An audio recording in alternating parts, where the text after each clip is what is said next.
फिरायला जायचं म्हणलं ना, मेकअप केला, लगेच चालली दिव्य फिरायला.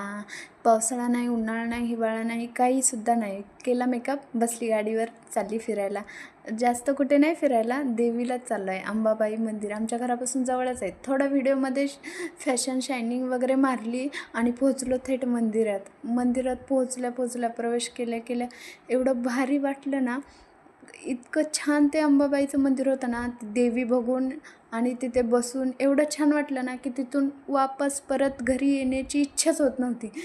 एवढं भारी तिचं सौंदर्य, इतकी छान तिथलं डेकोरेशन, एवढं छान इतकं निसर्गरम्य, एवढं भारी मंदिर होतं ना ते, की ते मंदिर वाटतच नव्हतं. इतकं छान, म्हणजे तिथेच थांबू वाटत होतं. हे कडानी मंदिरामध्ये ठेवलेल्या देवीच्या 9 मूर्त्या, हे सगळं पाहून ना मनात एकदम छान अशी फिलिंग येत होती की तिथून येऊच वाटत नव्हतं. एवढं